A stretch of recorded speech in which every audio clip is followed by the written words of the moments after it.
24वें अध्याय का भाग 2 बृहज्जा बालोपनिषद में कहा गया है, वे लोग ही उस यज्ञ में अधिकारी हैं। यत्न पूर्वक उन्हें शिव यज्ञ के कार्य में सम्मिलित करना चाहिए।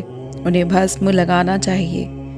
विभूति का चंदन से या चंदन में विभूति का मिश्रण कर बनाए गए मिश्रित भस्म से त्रिपुंड धारण करना चाहिए। कुछ भी हो, मस्तक पर विभूति धारण करना आवश्यक है। यदि बुद्धि नहीं है तो भी ये करना सदा लोगों के लिए आवश्यक ही है। ब्रह्मचारिणी, सद्वा तथा विधवा स्त्रियों और ब्रह्मांडी द्विजों के केश पर्यंत भस्म धारण करना चाहिए। इस प्रकार ब्रह्मचर्य आदि आश्रम वालों को भी स्वच्छ विभूति धारण करना उचित है, क्योंकि विभूति मोक्ष देने वाली और समस्त पापों का नाश करने वाली है। जो भस्म द्वारा विधि पूर्वक त्रिपुंड धारण करता है वह महापातक समूहों और उच्छिष्ट अनादि भक्षण उपपातकों से युक्त हो जाता है। ब्रह्मचारी, गृहस्थ, वानप्रस्थी और सन्यासी, ये चारों आश्रम ब्राह्मण, क्षत्रिय, वैश्य, शूद्र तथा अन्य वर्ण संकर, ये चारों वर्ण और उपवर्ण के लोग, पतित अथवा नीच मनुष्य भी विधि पूर्वक शरीर पर भस्म, उद्धूलन और त्रिपुंड धारण करके शुद्ध हो जाते हैं। सम्यक रूप से धारण की गई भस्म से तत्काल ही पाप राशि से मुक्ति प्राप्त हो जाती है। भस्म धारण करने वाला व्यक्ति विशेष रूप से स्त्री हत्या, गौ हत्या, वीर हत्या और अश्व हत्या आदि पापों से मुक्त हो जाता है, इसमें संशय नहीं है। दूसरे के द्रव्य का अपहरण, पराई स्त्री का अभिमर्शन, दूसरे की निंदा, पराई खेत का अपहरण, दूसरे को कष्ट देना, फल और बाग आदि का अपहरण, घर फूंकना आदि कर्म, नीचों से गाय, सेना, भैंस, तिल कंबल, वस्त्र, अन्न, धान्य तथा जल आदि का परिग्रह, दास, वेश्या, मतंगी, शूद्रा, नटी, रजस्वला, कन्या और विधवा से मैथुन, मांस, चर्म, रस तथा नम का विक्रय, पशुन्य और अस्पष्ट बात, असत्य गवाही आदि देना, इस प्रकार से अन्य असंख्य विभिन्न प्रकार के त्रिपुंड धारण करने से प्रभाव से तत्काल ही नष्ट हो जाते हैं। भगवान शिव के द्रव्य का अपहरण और जहाँ कहीं शिव की निंदा करने वाला तथा शिव के भक्त की निंदा करने वाला व्यक्ति प्रायश्चित करने पर भी शुद्ध नहीं होता। जिसने शरीर पर रुद्राक्ष और मस्तक पर त्रिपुंड धारण किया है, ऐसा मनुष्य यदि चांडाल भी है तो वो भी सभी वर्णों में श्रेष्ठतम और संपूज्य है। जो मस्तक पर त्रिपुंड धारण करता है वो इस संसार में जितने भी तीर्थ है और गंगा आदि जितनी नदियां हैं उन सब में स्नान किए हुए के समान पुण्य फल प्राप्त करने वाला होता है। पंचाक्षर मंत्र से लेकर 7 करोड़ महामंत्र और अन्य करोड़ों मंत्र शिव कैवल्य को प्रदान करने वाले होते हैं। हे मुने, विष्णु आदि देवताओं के लिए प्रतिपादित अन्य जो मंत्र है वे सभी सुखों को देने वाले हैं। जो त्रिपुंड धारण करता है उसके वश में वो सब मंत्र स्वतः ही हो जाते हैं। त्रिपुंड धारण करने वाला मनुष्य अपने वंश और गोत्र में उत्पन्न हजारों पूर्वजों का और भविष्य में उत्पन्न होने वाली हजारों संतानों का उद्धार करता है। जो त्रिपुंड धारण करता है उसे इस लोक में रोग रहित दीर्घायु प्राप्त होती है और वह संपूर्ण भोगों का उपभोग करके जीवन के अंतिम समय में सुखपूर्वक ही मृत्यु को प्राप्त होता है। वह मृत्यु के पश्चात अणिमा, महिमा आदि 8 ऐश्वर्यों और सद्गुणों से युक्त दिव्य शरीर वाले शिव को प्राप्त करता है और दिव्यलोक के देवों से सेवित दिव्य विमान पर चढ़कर शिवलोक को जाता है। वहां पर सभी विद्याधारों और महापराक्रमी गंधर्वों, इंद्र आदि लोकपालों के लोकों में से क्रमशः जाकर बहुत से भोगों का उपभोग करता हुआ प्रजापतियों के पदों तक ब्रह्मा के पद पर आसीन होकर सैकड़ों कन्याओं के साथ आनंदित होता है। वह उस लोक में ब्रह्मा की आयु के बराबर आयु को प्राप्त कर अनेक सुखों का भोग करके विष्णु लोक की जाता है और ब्रह्मा के 100 वर्षों तक सुखों का भोग प्राप्त करता है। तदंतर वह शिवलोक को जाकर इच्छानुकूल अक्षय कामनाओं को प्राप्त कर शिव का सानिध्य प्राप्त कर लेता है।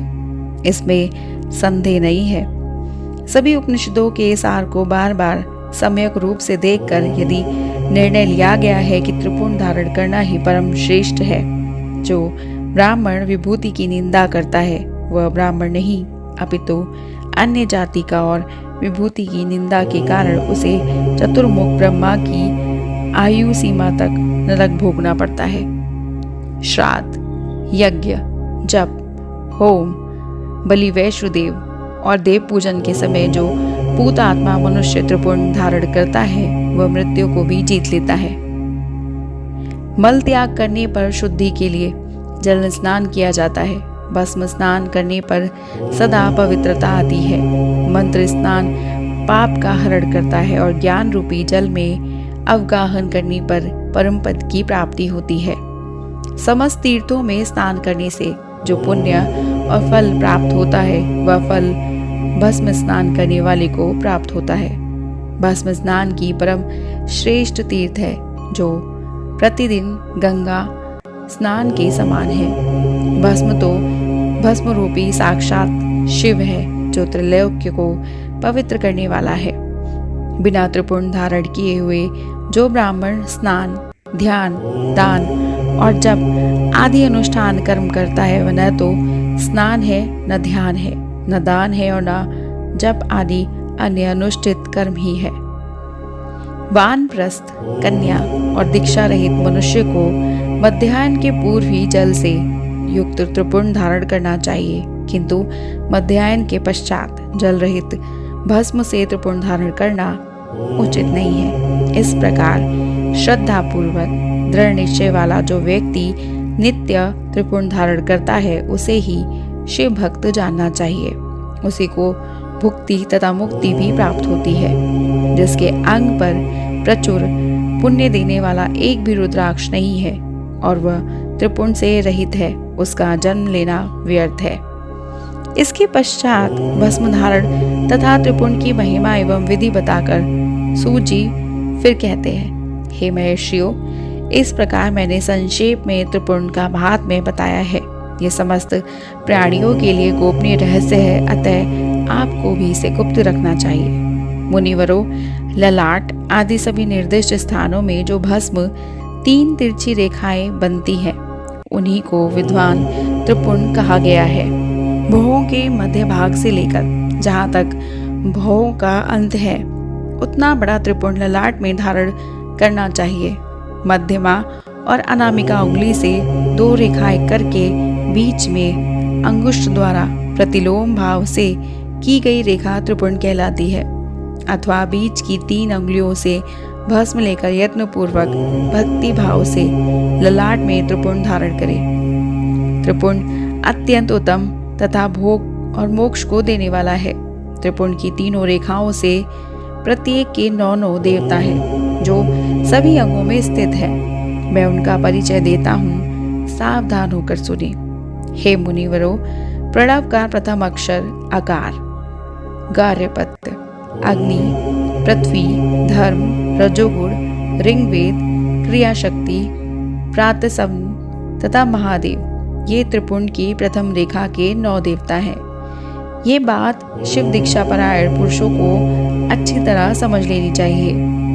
हे मुनि श्रेष्ठों, प्रणव का दूसरा अक्षर ओकार, दक्षिणाग्नि, आकाश, सत्वगुण, यजुर्वेद, मध्यानंद, वसन, इच्छा शक्ति, अंतरात्मा तथा महेश्वर ये दूसरी रेखाओं के 9 देवता हैं। ऐसे शिव दीक्षित लोगों को जानना चाहिए। हे मुनि श्रेष्ठों, प्रणव का तीसरा अक्षर मकार, आवनीय, अग्नि, परमात्मा, तमोगुण, गुलोक, ज्ञान शक्ति, सामवेद, तृतीय सवन तथा शिव ये तीसरी रेखाओं के 9 देवता हैं। ऐसे शिव दीक्षित भक्तों को जानना चाहिए। इस प्रकार स्थान देवताओं को उत्तम भक्ति भाव से नित्य नमस्कार करके स्नान आदि से शुद्ध हुआ पुरुष यदि त्रिपुण धारण करे तो भोग और मोक्ष को भी प्राप्त कर लेता है। हे मुनीश्वरों, ये संपूर्ण अंगों में स्थान देवता बताए गए हैं। अब उनसे संबंधित स्थान बताता हूँ, भक्ति पूर्वक सुनिए। 32, 16, 8 अथवा 5 स्थानों में मनुष्य त्रिपुण का न्यास करे।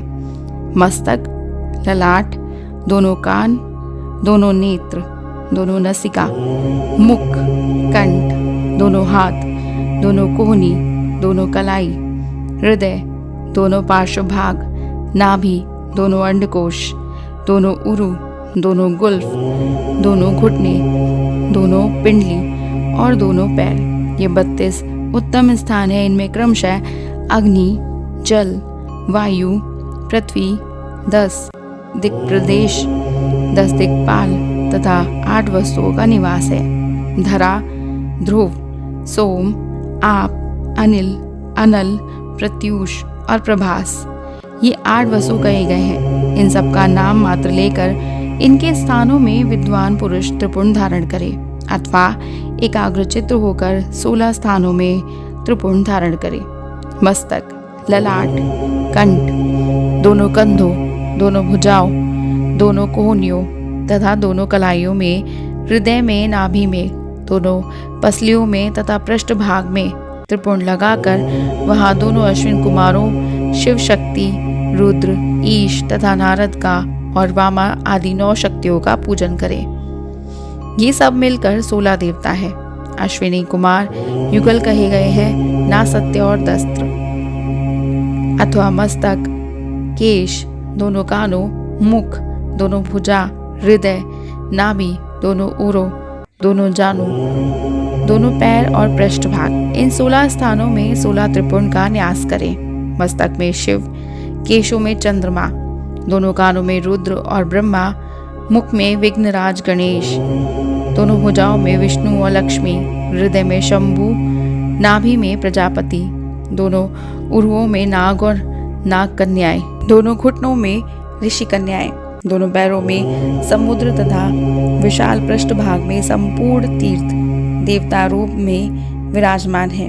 इस प्रकार 16 स्थानों का परिचय दिया गया है। अब 8 स्थान बताए जा रहे हैं। गुहा स्थान, ललाट, परम उत्तम कड़युगल, दोनों कंधे, हृदय और नाभि, ये 8 स्थान है। इनमें ब्रह्मा तथा सप्तऋषि, ये 8 देवता बताए गए हैं। हे मुनीश्वरों, भस्म के स्थान को जाने वाले विद्वानों ने इस तरह 8 स्थानों का परिचय दिया है।